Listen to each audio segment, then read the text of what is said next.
let's talk to the people about some real world shit. Stuff that happens to all of us. So today we are in for Axel session, which I have been very much looking forward to. We are inside 5 weeks out from Hampshire's. This is week 1 of 4 of some intense training to get me ready for Hampshire's. We touched some events last week, albeit very, very light for a deload post Boston's. And I'll be honest, the theme after Boston's had been, unfortunately, a bit continually negative. Just life stuff, nothing crazy, no breakups, no one's on fire, no one's dead, everything's all right. Just some hard business stuff and life stuff, which always seems to be the case for me. I don't know why that pattern's there. I was just speaking to my wife just then and said I think these things are just tests sent to us to see if we are what we say we are, or if you want what you say you want. And then literally moments before this session, we got lifted and dropped. And I'm not going to go into it because it's business stuff, private stuff that I don't want the whole world to know about. Don't worry, I haven't got a rash on my cock. I've got 2. Just a horrible sensation to have moments before you train, to have like this flood of excitement, and then you just get dropped, picked up and dropped. But that, unfortunately, in business and life happens all of the time. And this is why I've had so much work with mindset coaching. Is as soon as this stuff happens, I'm now armed with some techniques, but I've just, for the most part, got the wonderful Alexandra's accent running around in my head, telling me that if you can't control the problem, you need to control the emotion. So that's my job right now whilst I'm warming up, is to breathe, let all of that stuff go, bring my focus back and get into this session. So I'm not going to let it affect the session. We've got Axel, we're outside. I'm excited to get to work on it. It felt good last week. So let's just fucking get after it, shall we?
Funny when you get it right, doesn't it? Easy.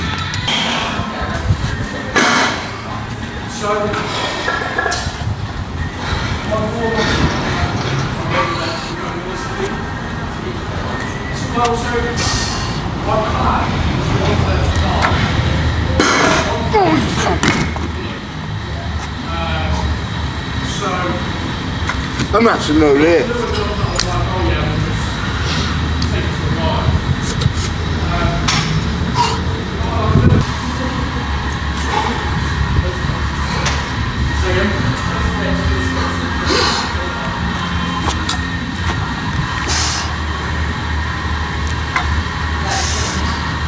I'll probably drop to 130. Oh dear.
Fucking dumb. This though, this is fucking terrible. Oh yeah, I know that. Just trying to get my hand over, that's what I'm struggling with. Can't get any pop off these fucking pads. Why are you going from that? Why don't you go lower down? Because it got the wagon wheels on top of the small pads, so it'll probably be that height, if not fucking higher. Yeah. Get it up onto my belt and I can't switch my hand over. What comp's this for? Hampshire's. Axel's the first event, got 130 for reps. And I know I'm strong enough, it's just technical, isn't it? Yeah, it's technical. That's the frustrating part about it, is it just feels terrible because it's wrong. It's like 120. Yeah. What are you doing today? Just Got a single with this, so I did 100, 110, got a single with 120, and then 2 sets of 2 with 110, and then done accessories and stuff. so this is the heaviest you got to go today. Yeah. Just got to get it to if I can get it to my belly with both my hands over, I'll be alright. Just get my hand over, get it onto my belt, but then when I'm here, I just get fucking stuck. And to get that over and it all just fucking falls off. But I've done it before, off the single pad, and I can row this really high up onto my belly like straight away, but off these pads I don't have the same pop. It's fucking it's just weird.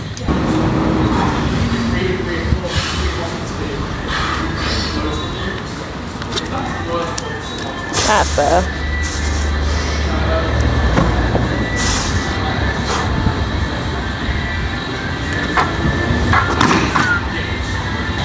Shaking like fuck as well. I've got no power in me at all today.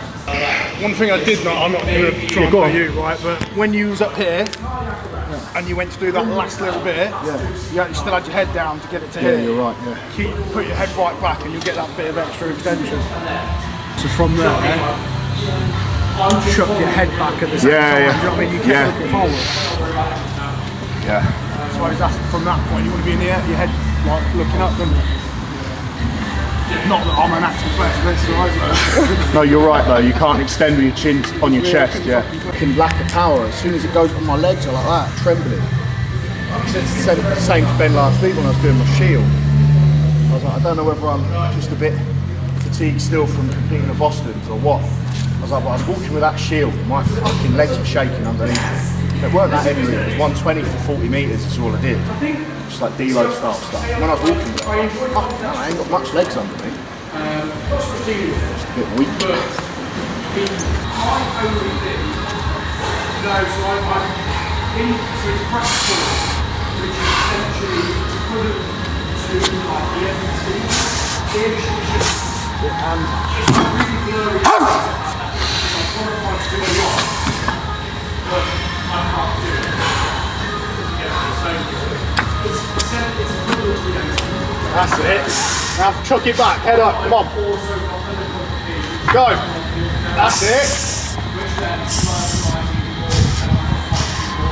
Big press, mate, come on. Up, up. Nice. There you go. Oh, Yeah. 1 rep max axle, Ben. 120, bro. Do you know what it is? Yeah, 130 for 4. Like, my log realistically now, if I was to max it, it'd be like 150-ish, 155. Oh fuck, I didn't realise that was a big lead, mate. It's not. Well, It's the same weight I've done, but I'm strong enough to make that look easy, but I'm just not firing right. God, that was so much harder than it should have been. You're not long competed as well. Yeah, and then last week was just crap in terms of rest. Yeah. Like actual downtime, I should have just been selfish and said, nah, going upstairs, going to sleep, or going to the gym, doing some hot cold. I think the mistake I made with a few of them was aiming for the belt. I'm not a belt cleaner, like, give it up. I was a belt cleaner in 2024 when I had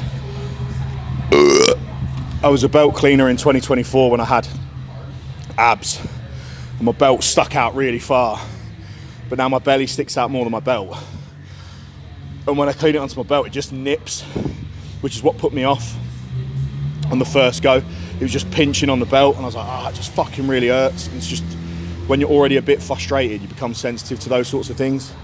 So with the second rep I just landed it higher and then continued to ladder it up, even with my arm supinated, which isn't ideal. It's a great way to tear your bicep. I can't switch it in the air with those kind of weights. I've just got a lot of figuring out to do with Axel. It's going to be a while until me and Axel are friends, but hey ho.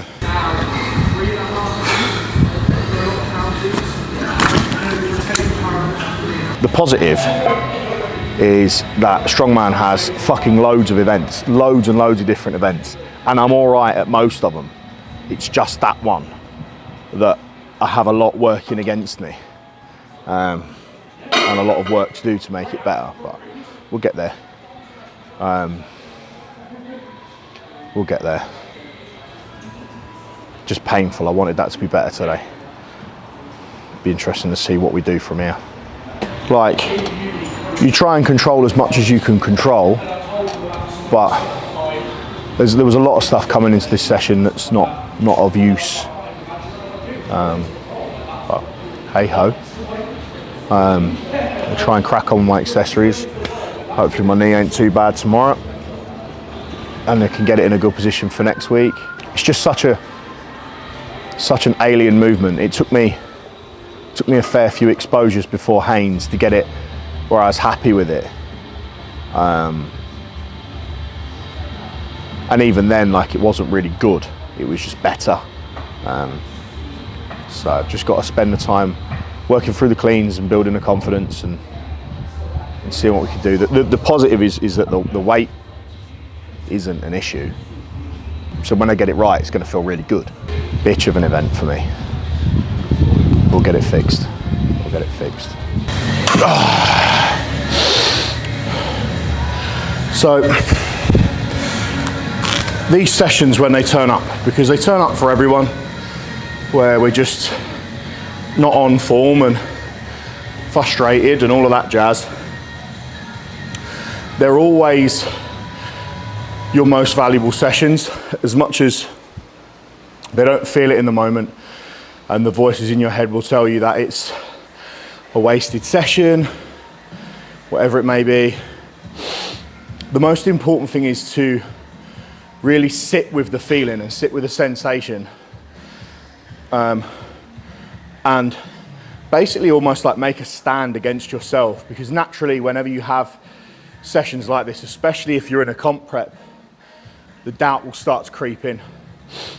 And when that doubt creeps in, it's your job to argue with it and back your fucking self that one off session, or even a couple of off sessions, doesn't mean that you're not physically capable, or that you're shit, or that you're not going to be able to do well in comp, or whatever the negative spiral may become in your head. It doesn't need to be that off the back of one session. Learning to be able to adapt in the moment and draw a line under it is really, really powerful. What it also is, which is really valuable, all of your training in prep for competition is an opportunity to mentally prepare yourself for the competition day.